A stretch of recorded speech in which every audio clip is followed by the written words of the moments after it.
Well, good morning, ladies and gentlemen, and thank you for coming here today. Look, we have now released the 2011-12 financial year crime statistics, and there is no doubt it paints a grim picture of criminality in the Northern Territory. And I think it's something that everybody needs to carefully consider. Sadly, there are far too many people who are the victim of crime in this jurisdiction, and as much as police are determined to do whatever we can to address that, this is a truly whole-of-community problem. Let's face it, the rate of alcohol abuse in the Northern Territory is at epidemic proportions. Nobody can hide from the fact that over 70% of the tasks that police attend on a daily basis are alcohol-driven. And whether it be as the offender or the victim, alcohol plays a very significant part. I can also tell you that in relation to the assault statistics, you are 23 times more likely as an Indigenous female in the Northern Territory to be a victim of assault than a non-Indigenous female. And from wherever you may be in the Territory, I hope that you accept that that is an appalling statistic, and those victims are the subject of abhorrent criminality, something that we all need to address, and frankly, we should all be ashamed of. Furthermore, the rate of property crime continues to be of major concern to us. Far too many Territorians go out to work each day only to return home to find that their property has been violated and somebody has broken into their premises and stolen their hard-earned property and often items that have tremendous sentimental value. And once again, police will continue to take a very strong, proactive and reactive response to family violence, to public order offences, and particularly to volume crime offences such as unlawful entry. But there is only so much we can do. It's something that we all have to consider and work out how we address as a community. Commissioner, what do you consider is the key to reducing criminality in the Northern Territory? Well, I think that there are four key attributes to that. The first is highly visible policing. And I'm very pleased to see that there will be significant increase to our numbers with 120 new police officers coming online by the 30th of June 2014. And apart from the 120, our operational colleagues have spent a great deal of time, particularly in the last 12 months, working out how we can be as proactive as possible so that we can prevent crime, and where crime occurs, as reactive to ensure that somebody is held to account for that. The second thing is that there needs to be intensive support and supervision for people released from prison or on bail. And I announced today that early in 2013, I am going to ask one of our senior officers to work with colleagues in the Department of Justice to deliver to government a proposal that if you are a recidivist offender in this jurisdiction and you are granted bail, which is a privilege, you will be required to wear a GPS bracelet. I think that Territorians are fed up with people who continue to breach their bail and continue to offend. If I can share with you some examples, Operation Trident, which was highly publicised, resulted in around about 200 people being arrested. Around about 200 people being arrested. 80% of the people arrested are recidivist offenders. What is even more disturbing for me, and should be disturbing for Territorians, is that if you take the top 5 targets, one 28-year-old man has 229 previous convictions. 229 previous convictions, an appalling statistic and someone that needs intensive support and supervision. Number 2, a 26-year-old male has 173 previous convictions. 173 convictions. Number 3, a 33-year-old male with 123 previous convictions. And the list goes on, and I'm happy to share that with you for your records. Can I also share with you another case example which I'll provide for you to take away? A 16-year-old boy who so far has amassed the following convictions: 6 trespass, 2 assaults, 9 times unlawful use of a motor vehicle, 4 stealing, 21 times he has breached a court order, 1 unlawful entry, and 3 criminal damage offences. On the 23rd of November this year, he appeared in court and was convicted of more offences: 1 unlawful use of a motor vehicle, 1 drive a motor vehicle while unlicensed, 2 times breaching his bail, 2 times unlawful entry, 2 offences of criminal damage, 1 of stealing, 1 attempting to commit a crime, and 1 of offensive behaviour whilst in someone's house. Whilst breaking into the person's house, he chose to defecate on their property. He pleaded guilty in the Youth Justice Court, and despite having a criminal history of more than 50 convictions, he was sentenced to 6 months imprisonment, suspended with a 12-month supervised good behaviour order. Now, what I'm sharing here with you folks is that our police officers diligently go about their work every day. And there is a chart which I think shows the comparison between the population growth in the Territory from 2000-2001 till today. The bottom line is the population growth. The red line is the increase in prisoner growth. Since 2001, our population has increased by around about 20%. The prison population has increased by 99%. It shows that our police officers are out there doing what is expected of them. The third thing that will prevent criminality in this jurisdiction is far earlier and sustained family intervention. The question has to be asked, why can a 16-year-old young man amass so many convictions and continue in a downward spiral into a life of crime and incarceration? If something intensive is not done about that man, he will spend the majority of his life in detention and will be a significant burden to our community. And finally, there needs to be tailor-made approaches for vulnerable groups.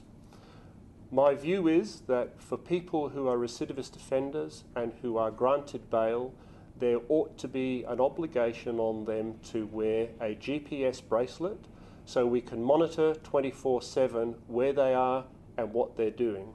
The technology now exists, I'm advised, whereby those who are recidivist nighttime burglars, for example, can be subject to strict curfew conditions, and the GPS tracking device can be set to alert police should the carrier of the bracelet depart from his or her residence. We need to find more innovative ways to address criminality. I make no apology for the fact that we have to use technology because police cannot be everywhere all the time. And I believe that that is one way that we can make a significant contribution to improving Territorians' lives by not having their property broken into.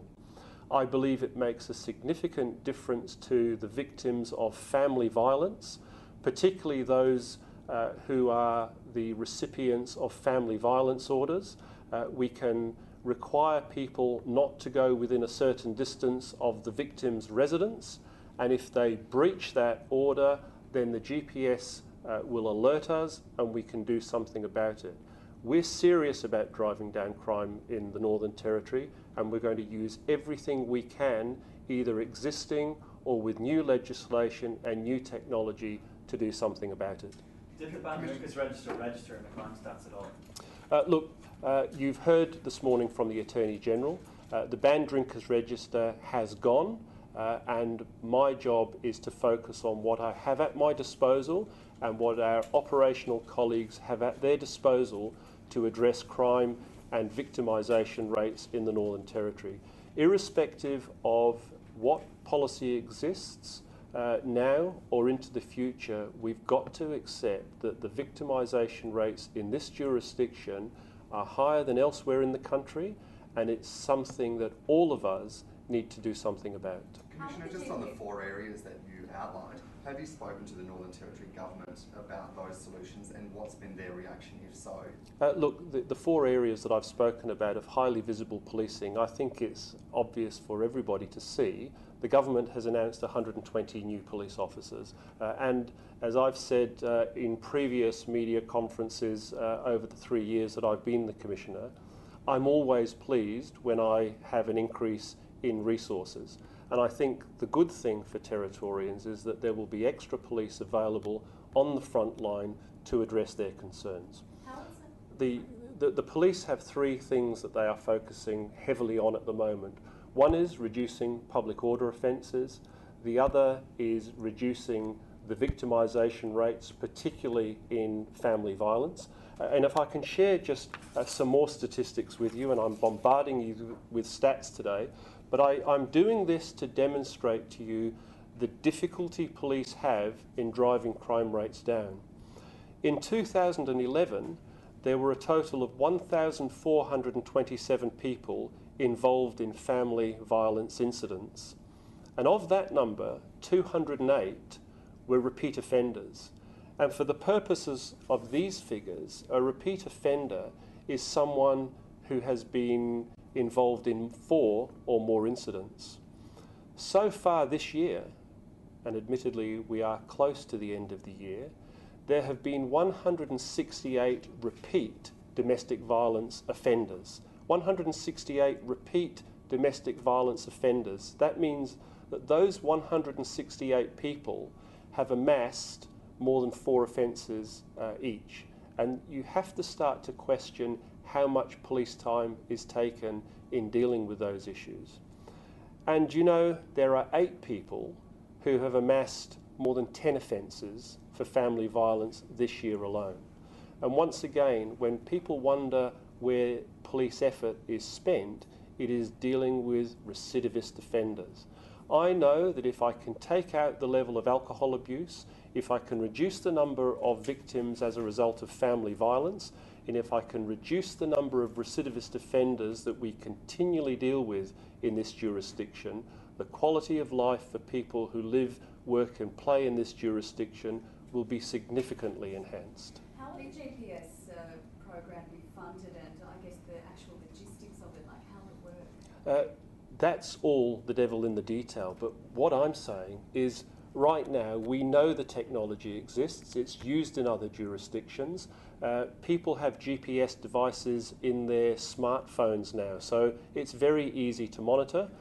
If you are granted bail, one of the conditions of your bail, if you fit into a particular category of recidivist offender, is that you're required to wear that bracelet, and there will be protocols around how we manage you. For example, if you are a nighttime burglar and you frequently go out in the nighttime and are charged with breaking into people's homes while they're lying asleep, getting ready to go to work the next day and earn a decent and honest living, we will track you if you leave your residence. If you're not inside a prison and you're released on bail, you should be required to be at home at night. If the GPS tracking device is being worn by you and we set the coordinates to set off an alarm, if you leave where you reside, then it should go to a control centre and police should be notified that you have breached the conditions of your bail. And that is the only way that we will start to get compliance with bail conditions. And there's a win-win here, folks. There's a win-win. Not only, in my view, will it reduce the number of break-ins, it will reduce the number of assault incidents, and it will make people's lives far much better, but it will act as a deterrent to the people who are wearing the bracelet from continuing to offend. It will reduce the demands on police, it will reduce the demands on the criminal justice system, and it will keep these people, hopefully, out of a life of crime. And how soon would you like to see the GPS bracelets be rolled out? Look, you know I'm impatient at everything I do. I'm going to appoint a very senior officer.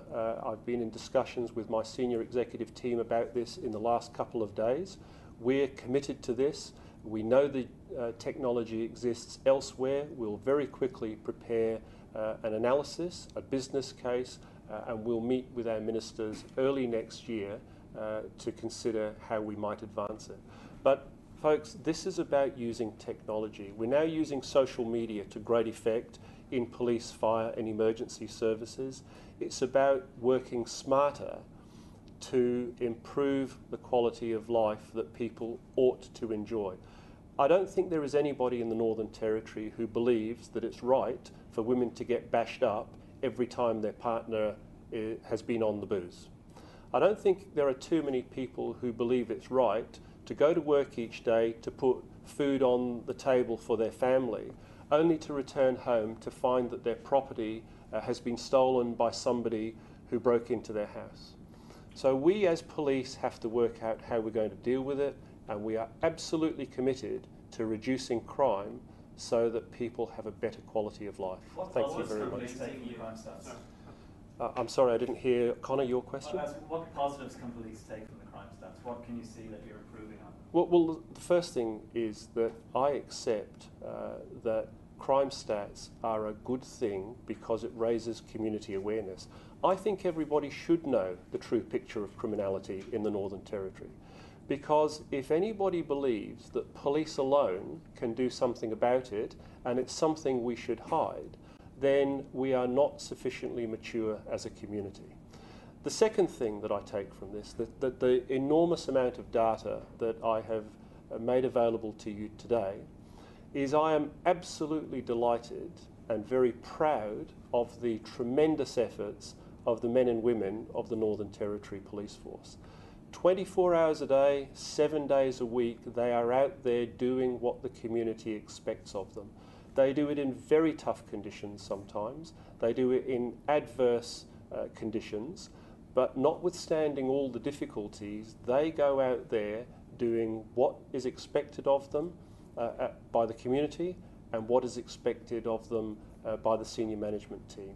And I'm confident that regardless of the difficulties that we face in arresting some of these appalling statistics, we're up to the task and we're going to do our bit.